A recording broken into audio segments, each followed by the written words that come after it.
Hi, and welcome to Agile Loves Uncertainty. What makes Agile, Agile?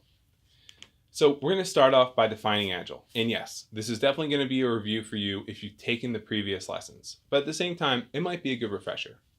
So to get started, Agile was codified in 2001 at the Snowbird Resort. Here, practitioners from lots of different adaptive techniques like extreme programming, dynamic system development methodology, as well as Scrum, all got together and they tried to come up with something that really codified what they were doing, what was so different about the way that they were delivering that was really working. Because in the 1970s, before these techniques were really coming about in software, there were extreme failure rates, like 10% success rates. And then by the time 2001 rolled around, success rates have been going way up and teams were going 5, 10, 20, even 50 times as fast as other teams by using Agile and its derivatives. So what they said was, and what they came up with, was something that changed the world. It was extremely simple in its design, and now it's part of our daily lives. It simply states that while we find value in items on the right, we value items on the left more. And the first one is individuals' interactions over processes and tools. Why? Because of the fact that people are the parts of your project that get things done. People get work done, and you just can't communicate the same level of information and have that social interaction to solve problems if you're working through processes and tools. Processes and tools are important, but the reality is that while they're good for scaling, it's not a one-size-fits-all, and you have to treat every project as being unique.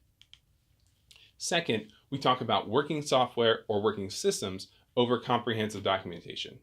The idea is to be solutions biased. Get out there and test what it is that you're thinking might work, because the reality is that there's so much uncertainty you really don't know. Now, comprehensive documentation is still important in terms of making something that can scale and also making it transferable. And in fact, in Agile, you get more documentation. We're going to talk about how that is the case in week 2. But we don't want to spend all of our time there. We want to focus on actually building the product that adds value to the customer.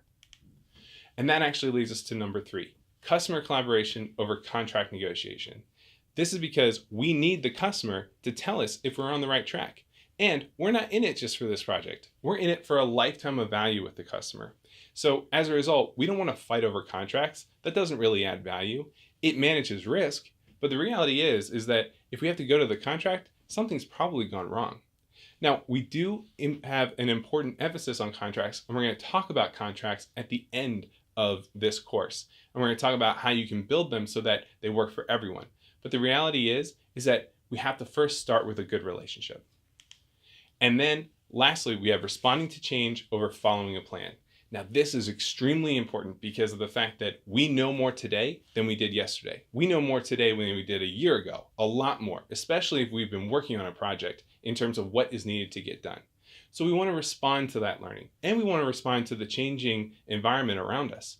If conditions have changed, let's adjust. Let's not fix what it is that we're doing now based on conditions and situations that existed a year or 20 years ago. Now, we still do a lot of planning in Agile. In fact, we do more planning in Agile, which is kind of the joke about this entire thing. But the reality is that we want to continuously plan based on what we learn on a regular basis.